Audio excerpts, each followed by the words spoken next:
Hello, everyone. Happy Sunday. I'm very tired, so if my spirits don't seem like super up and stuff like that, I'm just exhausted. But we're gonna get straight into everything as per usual. Also, I have an 8-week-old kitten, so if you see her like running around and jumping on me, I'm sorry. But yeah, I'm just gonna get straight into it as per usual. We're gonna start with new music. I've been recently just posting more on LinkedIn and Twitter and stuff like that for people to submit music opposed to solely keeping it to Orlando folks. But why am I exhausted? Because I work every single day, pretty much from 9 a.m. to till 1 o'clock in the morning. So I'm just tired.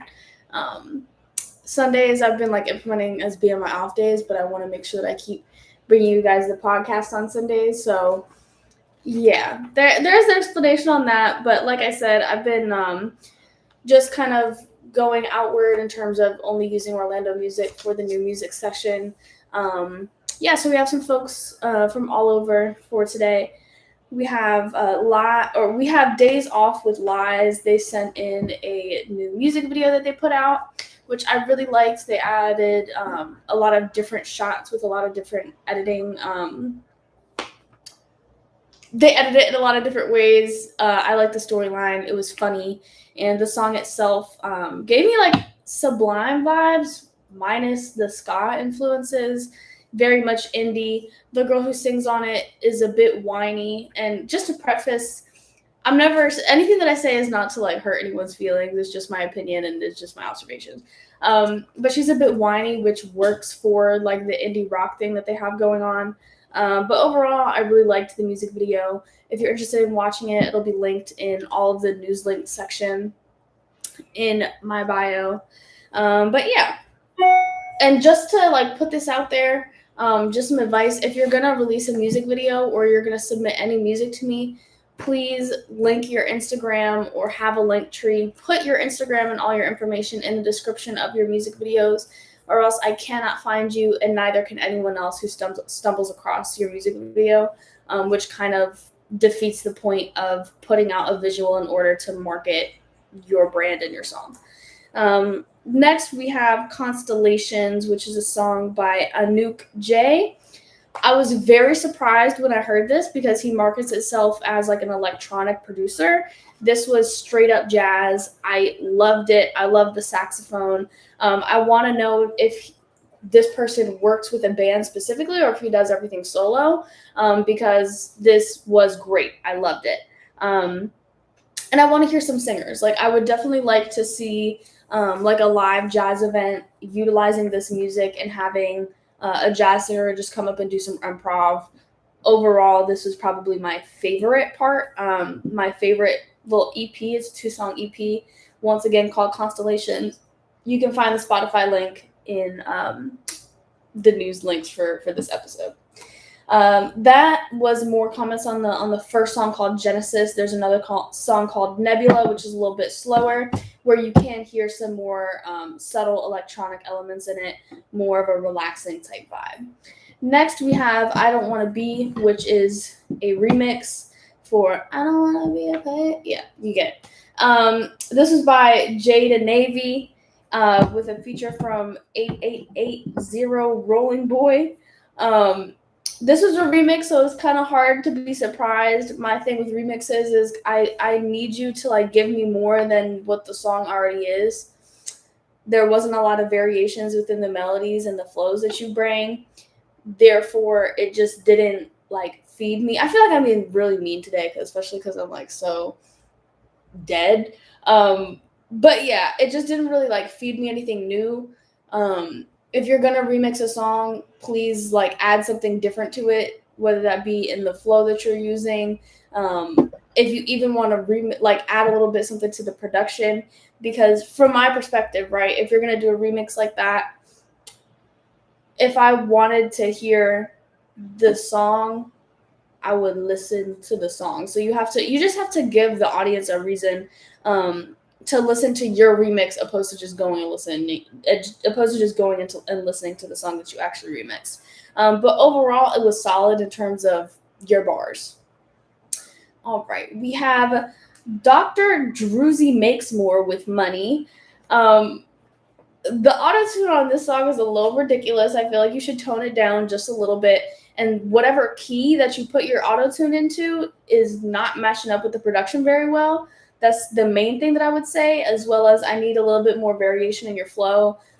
It's easy for listeners to get bored if you're just doing a verse with the same flow over and over again. You just need some more variation to make it more interesting and to keep the audience engaged. We have Amarantha Ranatunga with essentially like a compilation album, I would say, just called Postmodern Guitar, which is just a whole bunch of guitar pieces that he wrote in the 80s. And this was very interesting. It was, very talented, very versatile project that was put together. I want to know if he's a studio musician because I would like to work with him. Very talented. He does not have an Instagram. He's an older guy, and but he does have a website. So if you just go to the YouTube link where you can find this album, you'll be able to find out more about him and show some support. We have Damon Omen with Relentless featuring Biggs. I really like the darkness within the production. I think that you have a very distinct voice, which is always a great thing. And I talked about this with like the variation. You did a great job in putting variation into your flows, which is super important in terms of engaging your listeners. I have Trapped in the Darkness with a song called Banshee. The bridge of this song is my favorite part. This is a very dark, heavy metal song. And the only thing that I would say about this is that to me, it was just basic heavy metal. It didn't give me anything that would, it doesn't stand out enough. That's the basic thing I would say. Whatever your other inspirations are, the other folks that you listen to, I would try to add some of those genre influences just to differentiate yourself. Because music is an oversaturated thing, right? So you need to make sure that you're putting something in there that differentiates you from the crowd. So that's the biggest thing that I would say, but overall, it was a solid song across the board. We have Re-Rock by G-Rock. This is another 2-song EP, one called Simon Says. Again, this person has a very distinct voice, which is also always something that I appreciate, but I do believe that you need some more variation of production within your flow, and I would say that across the board for the EP. Now, my favorite one, and it's funny that it was the last one that I listened to. I know I said Constellations. That was great. And this is a different genre. This is a rapper by the name of Flippa. He did a song called Brady Bunch of Bricks. I loved this song. Like, it gave me what I needed. It reminded me a lot of Schoolboy Q, especially with your voice and your flows. It was just real hip hop, which I always appreciate. And I loved what you did with the music video, like actually making it feel like we're watching the Brady Bunch. I thought that was super smart, super creative, and I had a lot of fun listening to it and watching the music video. So just props to you, bro. I loved it. We're going to move on to the My Likes section. I think you guys will enjoy this today. So yeah, let's get straight into it. So there's a writer named Kevin Ross, and he published an article about the things that he's learned about life while working in the music industry. The first thing is that the universe does not bless evil. It takes notes. What he says is that it is not our job to get even, but it is our job to keep moving in a positive direction. From this perspective, some of the meanest and most vile people in the industry, I can honestly tell you, pay the price. And I think this is a very true thing. A lot of the times, and this is just something throughout life, we see people who are not the kindest human beings. That's honestly the best way to put it. And sometimes that they will get far along, or they're able to get opportunities, or them stepping over people may seem like it helps them. The truth is, this business is all about relationships. And if you treat people badly, they remember that. And like like this says, the universe does not bless evil, it takes notes. So it may work out for you for a little bit, being an asshole to people and disrespecting people, treating them less than what they deserve. But eventually it's going to catch up with you. So just don't get discouraged by the people who fuck you over, because it's going to happen. People suck, and that's how the world is. But they will get their karma, and they will end up fucking with someone who has the power to either blackball them, whatever the case may be, kind of match their energy, like I said, whatever the case may be, and they will get what's coming to them. But like he also said, it's not our job to get even, it's our job to elevate. So move on from those situations and just have faith in the fact that whatever you put out into the world kind of comes back on you tenfold. So just allow whoever is fucking with you to do that. Don't allow them to fuck with you, but just allow them to be themselves. Remove yourself from the position and watch as shit comes crumbling down, as it does, because eventually it will happen. All right. The second thing that he says is that you should always be aiming higher. And with that, focus on what you can control. So a lot of the times, especially in the music industry, a lot of things are out of control, especially if you want to talk about live music. Like, shit just happens sometimes, and it can be easy to get overwhelmed by those things. But as long as you take on the responsibility of the things you can control, like the way that you're marketing yourself, how often that you rehearse, how much time you're putting into your craft in general. My cat is going crazy right now. That is going to be those things that pay off for you, especially when we're talking about like marketing and analytics. Put your marketing plan together. You have to start from somewhere and see what works and move from there. It is going to help you so much by just doing well and excelling at the things that you control, compared to like being flustered of the things that you can't. And that is, like he said, this is things that he learned about life. That is something that you can take just across the board with your experience here on this planet. The third thing that he talks about is goals. So he says, if you have a goal for breakfast, you're either going to make it yourself, ask someone to make it for you, or go eat someplace, but you are going to accomplish that goal this morning. You're not going to wait for someone to offer your breakfast or hope someone knocks on your door with breakfast. Why? Because you're hungry and you want to feed that hunger without anyone's permission. I love the metaphor that he used with this. And I think it's something to really take into account. A lot of the things that I talk about with artists when I'm first getting to know them, and what the direction is in with their career, I always ask about goals. If you don't have goals, and if you don't make them actionable, it's hard to ever reach what you want. And if you don't have goals, how do you really know what you want? So set those goals and go after them. Like I said, make them actionable. Make sure you have steps in place so you can actually get to your goals, and do those things and do them well. All right. The fourth thing is go where you are loved and supported, not used and neglected, and a target for somebody else's misery. I think this is so true. You're going to come across a lot of people, a lot of circles, a lot of companies who are going to want to exploit you, who have experience in exploiting people.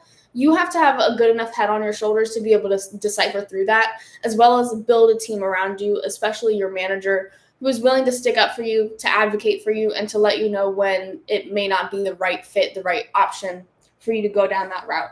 The best advice I could give you in that scenario, go with who makes you feel good. If you leave a conversation or you leave an experience with someone and you feel small and you feel belittled, that's not the person that you should be around, regardless of what they can get you, what company they work for, what resources they have. Because for the most part, those resources aren't going to actually go to where you want them to. Stay around the people who make you happy, who make you feel loved, who make you feel appreciated, and who actually have your best interest in heart. And just follow your gut with that, because we know how we feel when we're done interacting with people or while we're interacting with people. So just take note of that and don't allow for people's accolades and resources to get in the way of what you tolerate from people. Okay. The next thing is that you can lead a horse to water, but you can't make him drink. And this is something that I totally resonate with in terms of like being an educator and someone who works in development for independent artists. I can tell you all day what the formula is. I can tell you what you need to do. If you don't want to do it, I cannot help you. Something that I've been talking about a lot recently, which is a huge truth, is I can't fault you if you don't know, but if I put the information in front of you and you don't take it, that's your own fault. I can't really help you. And we can't get caught up with that. Let's say, just a random scenario. Let's say you're an artist who's been doing pretty well. You're getting your numbers up. You're doing well with marketing. You've been making connections because you're hyper vigilant about that stuff. And you have a friend who wants to do music. They say they're serious. You say, listen, this is what I did. Here you go.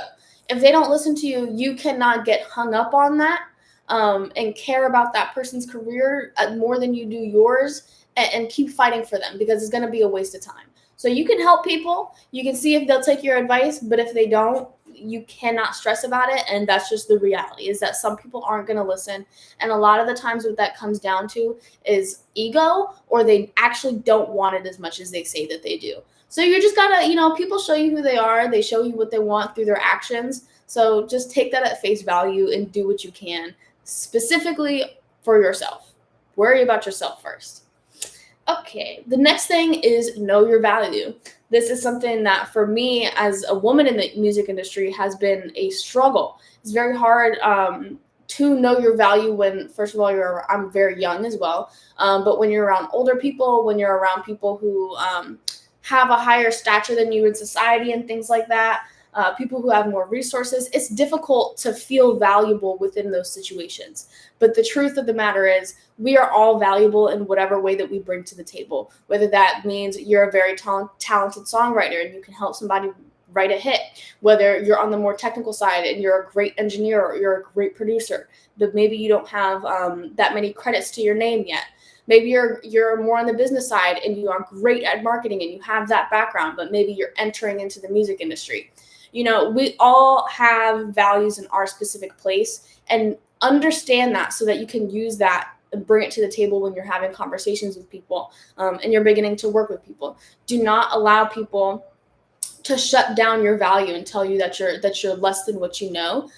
Because usually what I've found is that when people try to devalue you, it's because they want to keep you around. They want to keep you small. They want to keep you thinking that you're not valuable so that they can exploit you. So be wary of that. And just know, like I said, when people know that you're valuable and they want you and they don't want to value you because they know that you're going to ask for more money, you're going to ask for more time, you're going to ask for more resources, they're going to keep you down. So just kind of be cognizant of that. If someone's trying to belittle you, you're probably a lot more valuable than you think, and they don't want you to know it. Please stop. I'm sorry. So the last thing is that your most important asset is not the money, it's the time. Spend your time like it's money, wisely. Invest it properly, and know that with time, there are rarely no do-overs.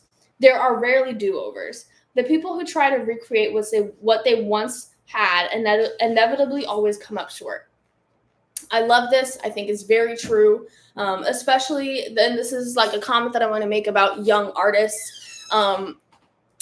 When you're young, you want to have fun, right? You want to go out, you want to party, you want to, have a good time with your friends and things like that. And I'm not saying don't do that, but do not go so overboard that you're spending more time having fun in the sense of like turning up and doing kind of like valueless things. Do not spend more time doing that than you are perfecting your craft and working on your goals in the industry. Because it's easy to get into those habits. It's easy to get into the habit of a fast lifestyle that's a lot of fun, and then forget that you have a job to do and that you have goals to reach. So just spend your time carefully. The friends that you have, the people who should be around you, of course you should be able to have fun with them. They should also be pushing you to be the best you, especially career-wise. So yeah, just spend time with people who want that for you. Spend time with people who will actually help you get there, and try to limit how much valueless fun that you're having. Feed your soul, absolutely. Take a break, absolutely. But like I said, it can be easy to fall into that lifestyle, and it never ends up well. So the next thing that is on my likes, that is also the last thing that is on my likes, is all about TikTok. And I thought that this was a really interesting article. Once again, everything that I talk about is always linked in my bio for you guys on Instagram and in the description of the videos for you guys on YouTube. So yeah, let's just get into it. This is a quote. It's long-winded, so bear with me. There is a dark side to TikTok, its influences on its influences on the industry. Namely, the platform has made it easier than ever to play with objective reality. Viewers no longer know whether the artist complaining about their label is doing so organically or because someone on the marketing department, thinks people love artists that hate their labels. Is the girl you see performing a demo in her bedroom actually an unknown talent, or is she already signed to a manager or publisher? Does authenticity even matter? And if so, how do you convey it? These are just a few questions marketers and artists alike are now asking themselves. In the latest Music Biz updates, host James Shotwell examines how we reached this point and what actions artists should take in response. Through numerous examples, James explains how misdirection and deception have fueled the age of discovery, where every success story has another, often far less surprising truth behind it. I thought that this was so interesting and so true, especially with look at this little crazy thing, especially with what is going on with Halsey right now. If you're on TikTok and you watch like a lot of music TikToks, she recently made this video talking about how her label isn't letting her release, and to the skilled eye, it's all a marketing ploy. Now, if someone doesn't know that, all the comments under that video are, "We feel so bad for you. You've been doing this for so long, and you deserve so much more." Yeah, that video has a couple million views on it, and her label is gonna let her release whatever she wants. And it's very true, the fact that we really do, and I mean, that just comes with the age of the internet. We don't know what's true. We don't know what the truth is behind most of these TikToks or Instagram reels, YouTube videos, things like that. Because the truth is that it's all entertainment. It's all curated to be whatever we think that our audience wants, right? So the main thing that I want to touch on with this is that as an artist or as someone who utilizes social media to be an influencer or a public figure, you have the opportunity to actually bring your audience in and show them the truth. You just have to be open enough to do it. Folks who do behind the scenes, folks who do blogs, folks who, actually open up about what's going on in their life, their family, things like that. That's how your audience knows what the truth is, because you're actually bringing them into your world. Now, there are plenty of people who have been able to curate their entire life and do those things and fool people into thinking that their reality is something that it's not. But I truly do feel as though authenticity most of the time comes across in a pretty specific way. If you're being real, I think that other real people are able to pick that up. And it's important for you to have the authenticity and bring your audience into your life so that they can be closer to you. So that's the main thing that I want to say about that. It can be discouraging knowing that folks can kind of make reality whatever they want based off of 10-second clips and are so very easily able to like deceive the public. But we have, like, as artists and as teams behind artists, we have to do the best that we can in order to actually push the authenticity, if that's what your artist wants, in order to create a community amongst the folks who enjoy your music that is real, that is a true connection, because that will be stronger than anything, truthfully. Okay. Now we're going to talk about industry updates. This is going to be a bit long-winded, but we're going to get through it. The first thing, Warner Music Poland has taken a minority stake in Big Idea, a prominent concert and festival promoter operating in Poland since 2012. Big Idea says that it has organized concerts that have been engaged with by 30.4 million people, which with performances by artists including Anderson .Paak, Denzel Curry, Ghostman, Lauryn Hill, Machine Gun Kelly, Mobb Deep, Playboi Carti, The Game, Trippie Redd, and many more.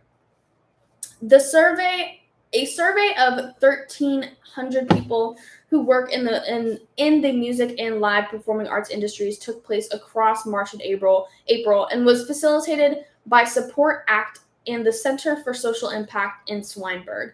One of the more dire findings was that 35% of respondents had been exposed to unsafe working conditions over that past 12 months. This is something that if you work in live music, especially as a stagehand or a roadie, you probably know already. It can be very dangerous. You're handling a lot of heavy equipment in hot, depending on where you're at, in very hot environments where you may not have enough water around or enough safety equipment around. If we're going to be talking about the more corporate world, unsafe working environments are still extremely possible. You have to think about the way that folks interact with you, right? That's where like HR comes into play, with people making hostile working environments, co-workers and people above you making threats and things like that. And this is definitely a conversation that has to do with sexual assault and harassment and things like that. That is also an unsafe working environment. Unfortunately, the number of 35% doesn't surprise me. I actually kind of expected it to be higher.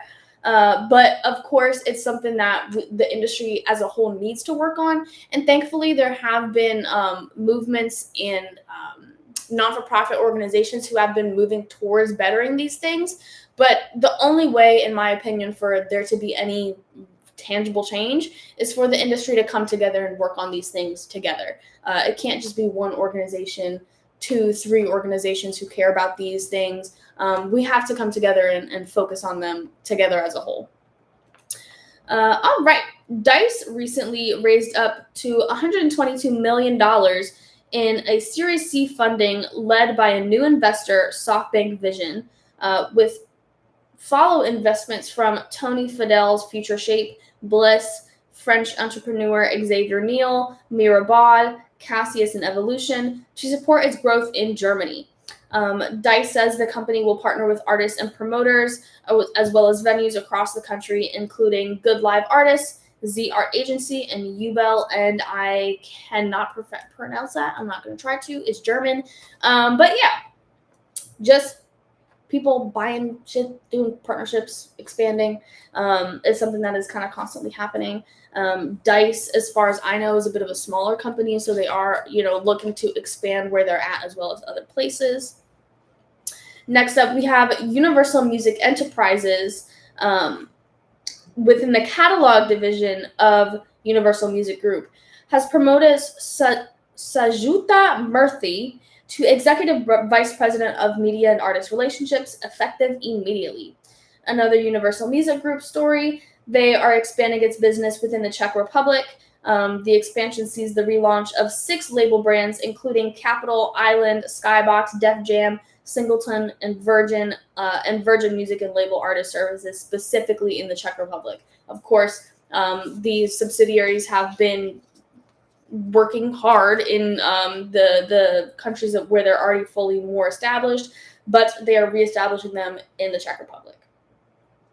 Next, we have Warner Music. They are officially opening up an office in Israel. The new recorded music affiliate is headed by Mariah Mokachiak, a veteran of the Israeli music industry and longtime conduit to the social scene, who held A&R position, has managed artists, and has served as a liaison and consultant for such labels as Beggars Group, Domino Recordings, and Colboat Music Group, among many others. The social audio platform Gimme Radio has raised $3 million in its latest round of funding. And yeah, that's that. Next, we're going to talk a little bit about Web3. So VR Jam, a multiverse platform for live entertainment, has revealed its latest investment figures and unveiled an advisory board made up of experienced figures from music, tech, and live entertainment. The presale of its proprietary VR Jam coin has generated over $2 million in investment to date from 14 venture capitalist firms, tech developers, including Skyvision Capital, Engine, 3 Arrows Capital, 8 Rings, and Oracle. The advisory board is made up of a team of gaming and film entertainment industry veterans who jointly devised the operational strategy for the company in a collaboration with VR Jam's executive team. Board members include live music industry leader Paul Jack, the owner of London Warehouse Events, Junction 2, and Ahmad, hip-hop pioneer Arabian Prince, the founder of NWA, electronic music industry veteran Jonas Temple, who is the co-founder of Beatport, and Susan Paley, the CEO of Drop Labs and former EVP of Beats by Dre. Very cool. Next thing that we're going to talk about is Pharrell Williams launching a new NFT platform called the Gallery of Digital Assets, or GODA. The founding team includes contemporary artist Nina Chanel Abney, investor and entrepreneur Sean Neff, gallery owner Todd Kramer, art collector Easy Atabor, investor Nick Adler, NFT collector and advisor Jimmy Eath, among several others. GODA says that its aim is to give contemporary artists a curated platform to approach the digital world. I think the more user-friendly that he creates his platform and that other platforms are created, the better. My cat is going crazy. The better that people will actually be able to utilize them, and the better that they can actually reach their goals. Saying this is to give contemporary artists a curated world to approach the digital world. If they don't know how to do that, your platform has to be easy enough to use to get them into that world and actually, have them be comfortable doing that. Next, we're going to talk about deals, partnerships, and acquisitions. Warner Music formally unveiled the investment, albeit without disclosing the financial specifics thereof. Under the pact, the major label and hip-hop focused promoter are poised to coordinate on the launch of new festivals and expansion of existing big idea happenings like Yas Festival and Warsaw Clout Festival. Tik Tok UK has teamed up with JD Sports to launch a 3-part series of programs celebrating rap music and culture, the first edition of which goes live later today, with parts 2 and 3 following on the 1st and 8th of June. Live Nation, the global leader in live entertainment, has today announced that its Asian electronic dance music division, Live Nation Electronic Asia, has entered into a multi-year global licensing and distribution agreement for its recently launched Fabled Records label. Dedicated to supporting the next generation of Chinese electronic music and artists, LNEA has partnered with global dance label Astralworks and Capitol Records China, both divisions of UMG, the world's leading music-based entertainment company. We have singer Justin Timberlake became the latest artist to cash out on his song catalog, selling rights to such hits as Sexy Back and Crimea River to a London-based music investment company backed by private equity firm Blackstone. The terms of this deal with Hypnosis Song Management were not disclosed, but the Wall Street Journal reported Thursday that it was valued at just above $100 million and does not cover future releases. So the main takeaway that I would say for this is I think this is very smart. First of all, he made a quick $100 million off of his existing catalog, but I really like that they put in that they have no rights to any music that is made in the future.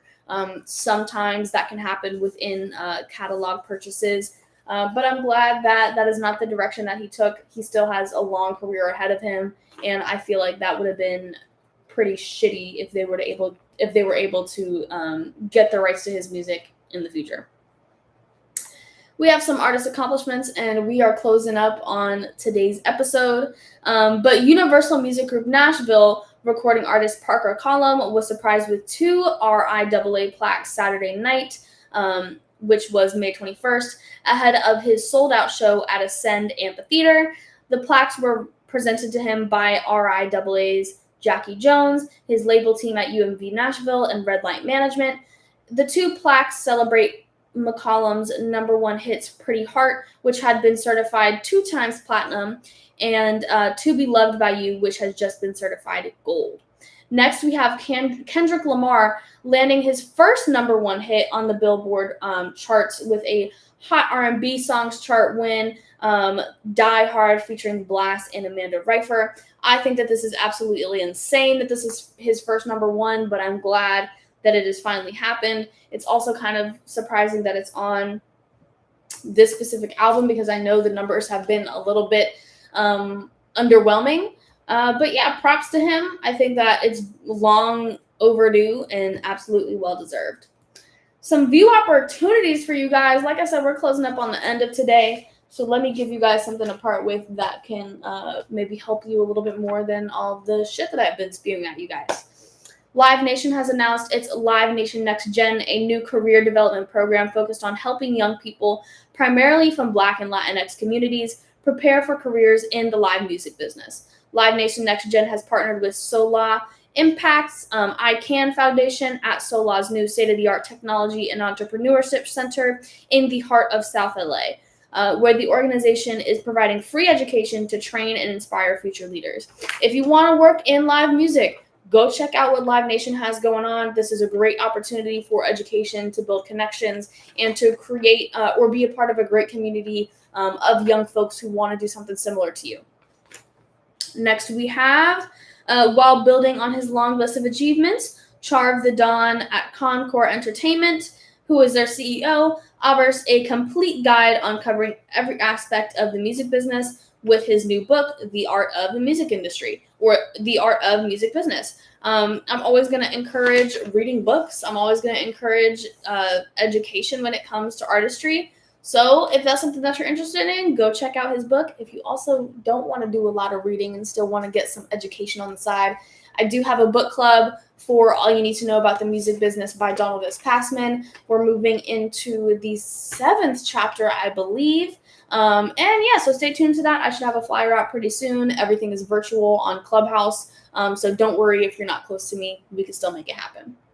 All right, next up. OpenPlay brings together all of the processes of making and releasing music into a single application, providing labels with a single source of truth for all of their data assets, all in the cloud. A content management system built specifically for music, OpenPlay works the way music companies do, relating projects, releases, tracks, works, and sessions in a single repertoire system. OpenPlay thereby bridges the gap between content creation, metadata management, distribution, marketing, and metrics. So if you're looking for a platform to kind of keep everything in check, especially if you don't have a team who can do that for you, you may want to look into OpenPlay and just start doing research on other platforms and companies that can help you out, hopefully for a low cost. Tools are great. They're tools because you can use them to make your life easier. All right. There's a job opening at BMG for coordinator of royalty services. This is a job in the U.S. If you want to find out more information about that, that everything I talk about is always linked in my Instagram bio for you guys on Instagram, in the description of this YouTube video for you guys on YouTube. You'll be able to go straight to Music Business Worldwide, where you will see the job description and where you can actually apply. But just a quick tidbit. Music Business Worldwide always has new jobs in the music industry that they get updates on, constantly released onto their publication. So definitely stay up to date with that. And you never know. You may find something that you like. You may find something that you fit the description for. Take a chance. It might happen. The final thing we're going to talk about today, before I get off of these two cameras in front of me. 4 tips for getting placements. So if you're someone who's been looking to license their music and start getting some placements in TV, film, and commercial, then listen up. The first thing is, do not forget about smaller opportunities. Of course, everyone wants for their music to be in the next freaking Transformers music, or the next Transformers movie, or the next Marvel movie. But first of all, depending on who you are, it may not be possible, but you have to do some smaller work before you can get there. So do not discredit the opportunities you have to license your music for indie films, student films, smaller projects that maybe you don't know anything about. But yeah, just do not discredit those opportunities and use them as stepping stones for the future. The second thing is, make sure that your sound has an intentional mood and direction. Now, this is especially something that I want to mention for the producers out there who want to license their music. When you're licensing music for TV, film, and commercial, you have to remember that they're choosing your sound because sync is all about matching visual and audio content, right? Your audio, whatever you're pitching to them or whatever they're asking for from you, if they're wanting you to compose something, has to fit the exact mood of what they're trying to convey on screen. So you have to be very intentional with the music that you're submitting and what you're submitting it for, or like I said, what you're composing, if that is more the task at hand.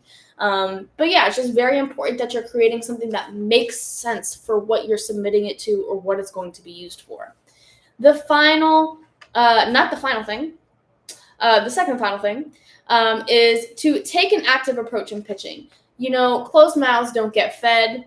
If you want to have your music licensed and you don't have a team behind you, or you don't have relationships with music supervisors and composers, start messaging people on LinkedIn. Start building those relationships with people. You never know where it can take you.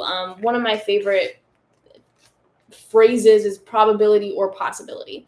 If you send a pitch email to 100 action movie music supervisors, you only need one of them to get a job. So you might as well just do it to all of them and see what works out. Maybe you get 10, maybe you get 15, but you get none if you don't try. So that's that. And the final thing, and the last thing I'm going to be talking about today, is think about the needs of the creators, but stay authentic. So this kind of goes back to making sure that your sound is intentional. You want to be creating music that people need to utilize within their music or within their films, whatever visual content that they're looking for music for. But you don't want to be inauthentic. Now, I have a couple things to say about that. If you're a producer and all you want to do is do licensing for TV and film, I would say don't even worry about that. Make what you need to make to get your check and be on with it. Because honestly, if you're a producer who just makes music for TV and film, it's not really your job to be authentic. It's your job to supply what people need. And it's also just it's very broad. You can make, as a producer, especially if you just know how to produce and you're not like someone who's super hell-bent on having a specific genre, you have the opportunity to work across the board, really in whatever you want. If someone needs electronic, you have that. If someone needs hip-hop, you have that. Somebody needs something more sad, you have that. Someone wants indie, you have that, because you have that capability. Now, if you're a producer who specializes in a specific genre, go hard on that. Make sure that you're pitching to people who want to hear that music and make that be that. Now, if you're an artist, I think that this is where this comes into play a little bit more. I personally believe if you're an artist who wants to license music, you should be doing so by exploiting your existing catalog. Make great music and see where it can fit in. Don't see the job that you can take and then make music for that.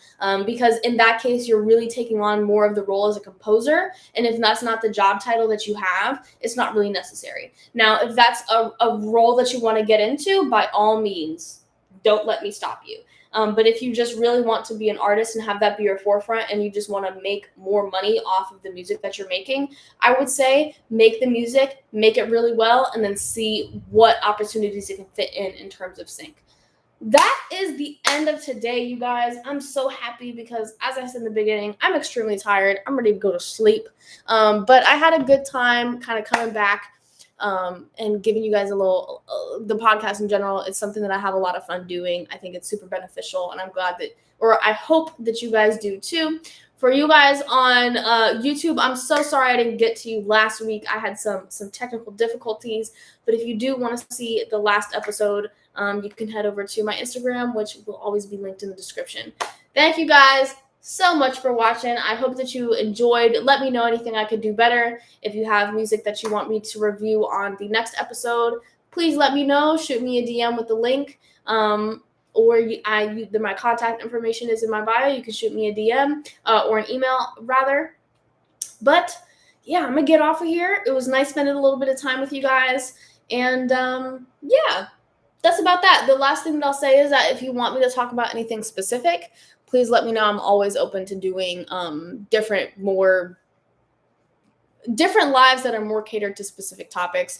If you just want to hop on and talk, if you're interested in consulting services, let me know. I'm always open, and I'm always ready to talk to people. So you guys have a good rest of your day. Bye-bye. Boop.